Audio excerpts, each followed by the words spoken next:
Ben düşünmüştüm ki Avrupa'da yaşayan Azerbaycanlılar sənətə çox qiymət verirlər. Ama geldim gördüm ki yok.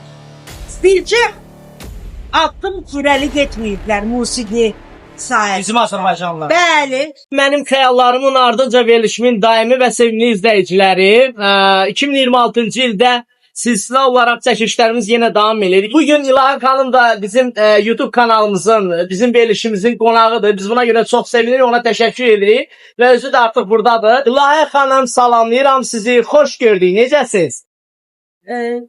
Mən çox yaxşıyam. Çox təşəkkür edirəm. Siz də yaxşısınız.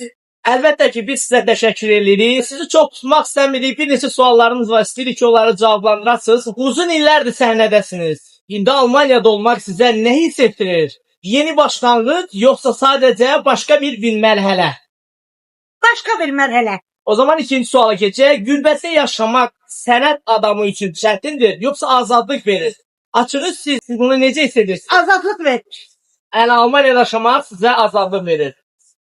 Üçüncü sual. Azərbaycanda sizi tanıyan, sevən bir kütlə var. Almaniyada isə hər şey sıfırdan başlayır. Bu sizi korkutur, yoxsa motivasiya verir? Qorxutmaz.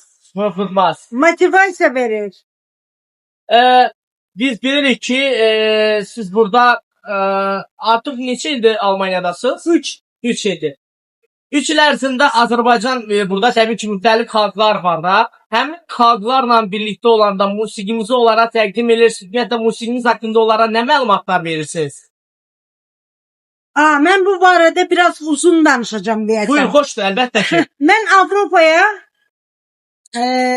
yaşamaq üçün gələndə mən düşünmüşdüm ki bizim burada Azərbaycanlılar, Avropada yaşayan Azərbaycanlılar sənətə çox qiymət verirlər. Bəli. Ama geldim gördüm ki yok. Burada da hele bircə addım kürəli getməyiblər musiqi sahəsində. Bizim Azərbaycanlılar. Bəli, bəli. Mən fikrimi açıqlamaq üçün demək istəyirəm ki, mən Üzeyir Hacıbəyovun yaratdığı məktəbin davamçısıyam. Nə gözəl. Və Üzeyir Hacıbəyov Avropa səviyyəsində savad aldı, oxudu və Azərbaycanda o məktəbi yaratdı. Və mən də o məktəbin davamçısıyam. Nə gözəl. Böyük bir məktəbdir, həqiqətən qürur duyuruq. Təşəkkür edirəm. Sevinirik sizin adınıza. Daha bir sualımız var. Səhnədə hər zaman gücü göstərirsin də, gözəlsiz hər zaman. Gözələm, bəli. Bəs səhnədən kənarda İlahə Fəda necə biridir? Qürbət bunu dəyişibmi, yoxsa? Yox ya. Əslində qürbət məni dəyişməz. Mən qürbəti dəyişdirməyə çalışıram. Nə gözəl.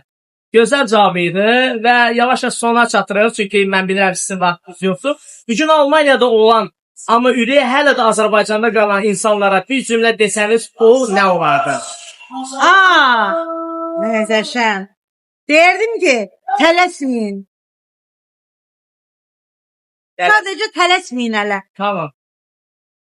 Belə, son sual olaraq bizim izləyicilərimizə buradan nə deyərdiniz? Xəyallarımın ardınca olaraq verilişinin izləyicilərinə. Deməli, kanalın adı xəyallarımın ardıncadır. Bəli. Mən nə deyə bilərəm? Dostlar, xəyallarınızın ardınca gedin. Baxın, mən 50 yaşımda çıxdım, xəyallarımın ardınca gəldim.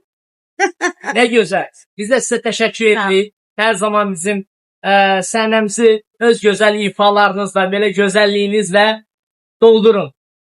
Bax, bu anların qədrini bil, ha? Əlbəttə, əlbəttə. Sizin 30 ildən sonra olmayacaq. İnşallah Allah sizlərə uzun ömür, can sağlığı versin. Təşəkkür. Onlar elə şeylər olmasın inşallah. Bax, belə növbəti buraxılışımızın da sonuna gəldik. Biz sizə təşəkkür edirik izlədiyiniz üçün. Doğrudan da çox maraqlı bir intervyu oldu İlahə xanımla. Xoş oldu. Kanalımıza abunə olun.